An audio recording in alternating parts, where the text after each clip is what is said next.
முன்னாள் அமைச்சர் ஜெயக்குமார் செய்தியாளர்களை சந்தித்து வருகிறார். அந்த காட்சிகளை பார்ப்போம். அதாவது மத்திய அரசு குறிப்பாக எம்பி பாராளுமன்ற நிதி அது ஒதுக்குவது குறித்து பத்திரிகை வந்த செய்தியின் அடிப்படையில், அதுவும் ஒரு இந்து பத்திரிகை, இந்து பத்திரிகைன்றது ஒரு leading newspaper, Saturday April 13 April 13 2024 Chennai. அதில் என்ன போட்டிருக்குன்னா, union ministry data point to 75% MPLAD's funds from 2019 to 24 in Tamil Nadu lying unspent. அப்படின்னு தான் போட்டிருக்கு. இந்த பேப்பரை பாருங்க நீங்களே, அன்ஸ்பென்ட் போட்டிருக்கு. இதில் குறிப்பாக என்ன போட்டிருக்குன்னா, as per data no expenditure was listed under the Chennai Central and Velur parliamentary constituencies. இது பத்திரிகை வந்து செய்தி. இந்த பத்திரிகை வந்து செய்தி வச்சு 15ஆம் தேதி அன்னைக்கு மத்திய சென்னையில் நாடாளுமன்ற எங்களுடைய கூட்டணி கட்சி வேட்பாளர் அவர்களை ஆதரித்து அன்றைய தினம் ஒரு வாக்கு சேகரிக்கிற நிகழ்ச்சி இந்த பொதுக்கூட்டத்தில் அன்றைக்கு இந்த கருத்தை சொல்லுங்கள். இது ஒரு பத்திரிகையில் செய்தியின் அடிப்படையில் தான் அவருடைய கருத்து இருக்கு. இதுக்கு போய் வானத்துக்கும் பூமிக்கும் போய் குதிச்சு போய் உடனே அது ஒரு 13வது நடுவர் நீதிமன்றத்தில் இன்னைக்கு போய் ஒரு வழக்கை இன்னைக்கு அது அவதூறு வழக்கை இன்னைக்கு தாக்கல் செஞ்சிருக்காரு. அந்த அவதூறு வழக்கை பொறுத்தவரை நாங்கள் எதிர்கொள்வதற்கு தயாராக இருக்கின்றோம். ஆனால் திமுகவை பொறுத்தவரை எதற்கெடுத்தாலும் வழக்கு என்ற அடிப்படையிலே தான் அவருடைய அந்த பாணியை, அவருடைய அந்த ஒரு நடைமுறை, அந்த ஒரு சூழ்நிலையில் எங்களை பற்றி எவ்வளவு விமர்சனம், குறிப்பாக நம்முடைய பொதுச்செயலாளரை பற்றி கடுமையான விமர்சனங்கள், அவரை ஒருமையில தாக்கி, அதே போன்று அவரை மோசமான வார்த்தைகள் எல்லாம் அர்ச்சனை செய்து, அது மட்டும் இல்லாமல் பெரிய அளவுக்கு ஒரு ஆட்சியெல்லாம், எங்களுடைய ஆட்சியெல்லாம் கடுமையான அளவுக்கு விமர்சனங்கள் ஏற்றுக்கொள்ளத்தகாத வகையெல்லாம் கூட அந்த அளவுக்கு விமர்சனம் செய்து, நாங்கள் ஒரு அதையெல்லாம் எதிர்கொண்டு நாங்கள் கவுண்டர் பண்ணோம். ஜனநாயகத்தில் நீங்கள் பேசுகிறேன், நான் பேசுகிறேன், இல்லைன்ட்டு போங்க. ஆனால் இப்போ சம்பந்தப்பட்ட அந்த தயாநிதி மாறன் மத்திய சென்னை நாடாளுமன்ற வேட்பாளருக்கு தெரிஞ்சு போச்சு முடிவு அவருக்கு எப்படி இருக்குன்றது, ஒரு துக்ககரமாக இருக்குன்றது நிச்சயமாக என்னை கோட் ஆஃப் கான்டாக்டில் நான் வேறு வேர்டை யூஸ் பண்ண முடியாது. நான் துக்ககரமாக இருக்குன்றது அவருக்கு தெரிஞ்சு வச்சு போல இருக்கு.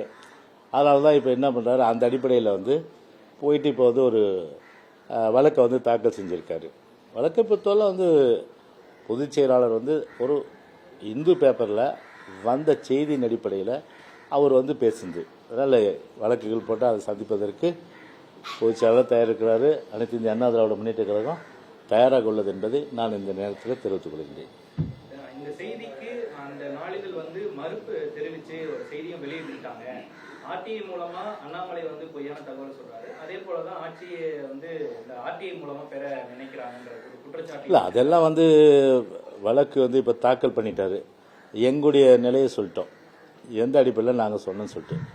அது வழக்கு விசாரணைக்கு வரும்போது நீங்க சொல்றதெல்லாம் நாங்கள் சொல்லுவோம். நாங்கள் அது வழக்கு விசாரணை தெரிய வரும். அதாவது வழக்கு எதிர்கொள்ள நாங்கள் தயாராக இருக்குன்னு நாங்கள் சொல்றோம் இல்லையா, அது வழக்கு எதிர்கொள்ள நாங்கள் தயாராகவே இருக்கிறோம். நாங்கள் ஒரு விஷயம் பொதுவாக ஒரு பொதுச்சாளர் ஒரு சுற்றுப்பயணத்தில் இருப்பாங்க. இப்போ இன்னைக்கு நான் ஒரு பேப்பரை பார்க்குறேன், சரி, அதே நேரத்தில் மறுநாள் திருப்பி என்ன பண்ண அந்த ஒரு என்கேஜ்மெண்ட்டில் அன்னைக்கு பார்ப்பேன், பார்க்காம போவேன். அன்னைக்கு வந்த பேப்பர் வச்சு தான் நான் பேச முடியும். அதனால் வழக்கை பொறுத்தவரை நீதிமன்றத்தில் இருக்குது. நாங்கள் நீதிமன்றத்தில் அது கண்டிப்பாக எங்கள் மேலே எந்த ஒரு தவறு இல்லை என்றதை நாங்கள் எடுத்துருக்கோம். தேர்தல் நாளைக்கு வாக்குப்பதிவு நடைபெறுது. அதிமுக களத்தில் நீங்கள் பரப்புலாம் முடிச்சுட்டு வந்துருக்கு. இந்த பணம் பிரச்சனை எங்கேயாவது தென்பட்டுருக்குற அதிமுக சார்பாக? இல்லை, இப்போ ஒரு நாங்கள் எப்போதுமே பணநாயகத்தை நம்பி இல்லை, ஜனநாயகத்தை நம்பி தான் இருக்கோம்.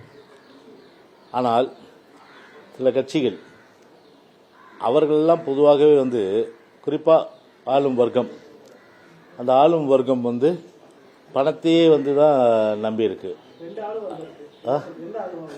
ரெண்டு ஆளும் வர்க்கம் தான் சொல்றேன்.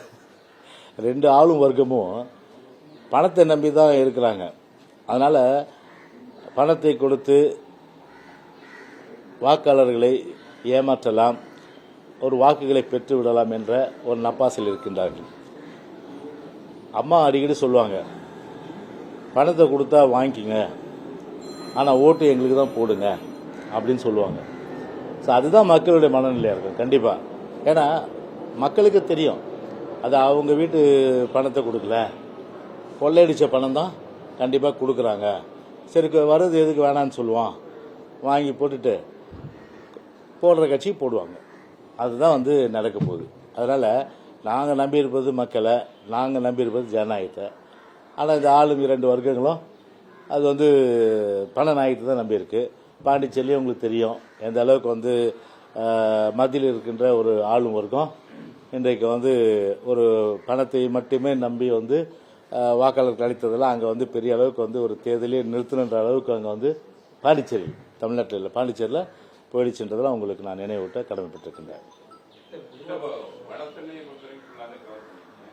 என்ன சொல்லுங்க அன்பழகன்.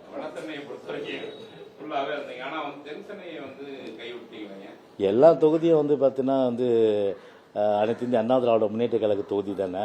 அதில் வந்து ஒரு விஷயம் நீங்கள் தெரிஞ்சுக்கினீங்க, அதாவது என்னை பொறுத்தவரை வந்து சென்னைன்னும் போது பார்த்தீங்கன்னா நம்முடைய பொதுச்சாருடைய அறிவுரையின் பேரில் முழுமையாக வந்து எல்லாமே வந்து வட சென்னை, மத்திய சென்னை, தென் சென்னை அதை வந்து ஒரு கண்காணித்து மானிட்டர் பண்ணுற பொறுப்பு என்ற அடிப்படையில் என்னுடைய கடமையை நான் செஞ்சிட்ருக்கேன். ஆனால் ஒரு ஃபிசிக்கலாக பொதுவாக பார்த்தீங்கன்னா வட சென்னைக்கு ஒரு பொறுப்பாளர் அடிப்படையில் நான் பாட்டு வந்து வேட்பாளரோட வந்து களத்துக்கு போனேன்.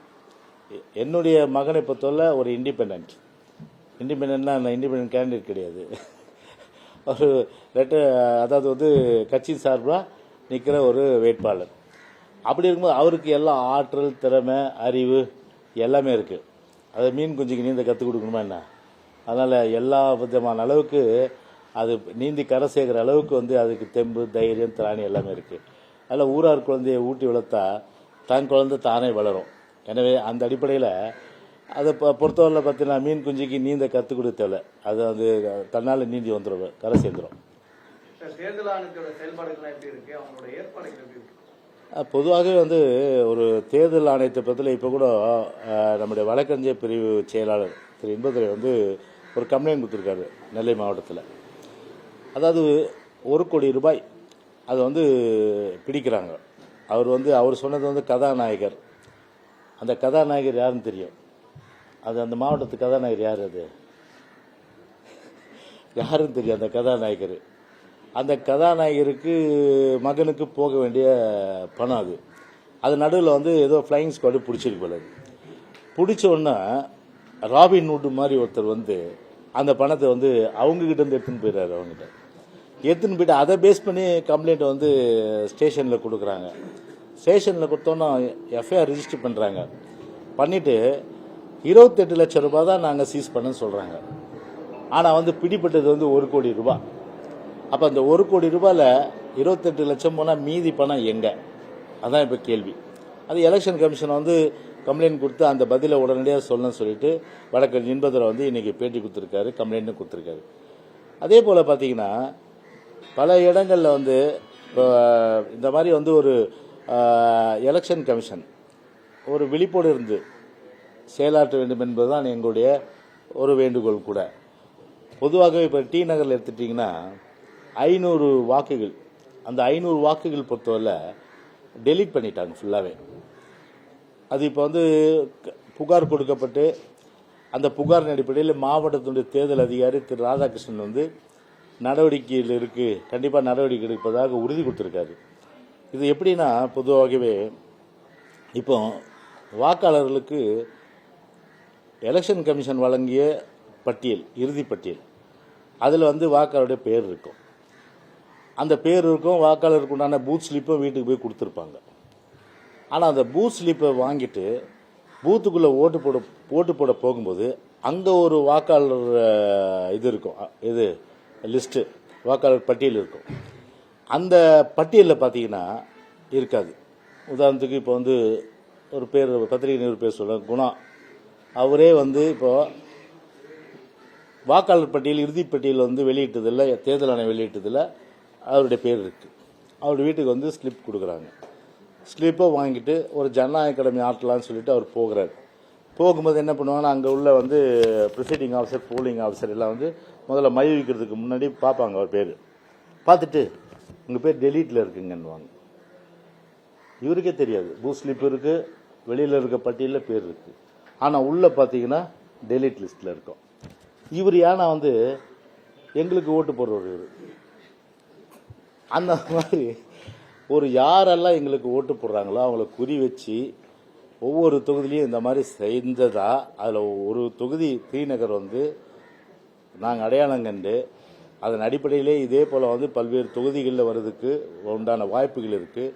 தேர்தல் ஆணையம் அது போன்ற ஒரு நிகழ்வுகள் ஏற்பாடு. இப்போ அங்கே போனால் என்ன வேணா வெளியில் வந்து சண்டை போடும். ஒரு பூத்தில் பார்த்தீங்கன்னா கிட்டத்தட்ட வந்து ஒரு 10-20 ஓட்டு அது மாதிரி எல்லா பூத்துலேயும் அடிச்சாங்கன்னு வச்சுங்களேன். அது எவ்வளோ பெரிய அளவுக்கு வந்து ஒரு ஜனநாயக படுகொலை. ஒரு ஆளும் வர்க்கம் வந்து ஆளும் வர்க்கத்தை சார்ந்த அதிகாரிகள் துணையோடு இந்த மாதிரி செய்யுதுன்னா அது எலெக்ஷன் கமிஷன் வந்து உடனடியாக வந்து இந்த மாதிரி விஷயங்கள் வந்து அந்த மாதிரி டெலீட் இருந்தால் வாக்காளர்களுடைய அந்த ஸ்லிப் இருந்து எலெக்ஷன் கமிஷன் கொடுத்த வாக்காளர் பட்டியலில் பேர் இருந்து அவங்க உள்ளே போகும்போது அவங்க பேர் வந்து டெலீட் இருந்தால் அவங்களுக்கு வந்து வாய்ப்புகள் கொடுக்கப்படணும். அதுதான். ஏன்னா நீங்கள் தானே ஸ்லிப்பு கொடுத்தீங்க. நானா ஸ்லிப்பு கொடுத்தேன்? நானே கொடுத்தது வந்து எலெக்ஷன் கமிஷனு வீடை தேடி வந்து உங்கள் ஓட்டு இத்தனை நபர் பாகத்தில் இருக்குது, இந்த தெருவில் இருக்குது, இந்த பூத் எண் உங்களுது, இந்த பூத் இந்த தெருவில் இருக்குது அப்படின்னு சொல்லிட்டு உங்கள் பேர், உங்கள் அப்பா பேர், இல்லைன்னா பெண்ணாக இருந்தால் அவங்க கணவர் பேர் போட்டு கரெக்டாக நீங்கள் தானே கொடுக்குறீங்க. அந்த ஸ்லிப்பை நான் எடுத்துன்னு போனால் என் ஓட்டு இல்லைன்னா அது எந்த விதத்தில் நியாயம் சொல்லுங்கள்? அது உண்மையிலே வந்து ஒரு ஜனநாயகத்தில் ஏற்றுக்கொள்ள முடியாத ஒரு விஷயம். எனவே அந்த அடிப்படையில் வந்து தேர்தல் கமிஷனு இன்னைக்கு இரவுக்குள்ள உடனடியாக அந்த மாதிரி வந்து இந்த நான் சொன்ன அந்த புகாரை ஏற்கனவே புகார் கொடுத்துருக்குறோம்.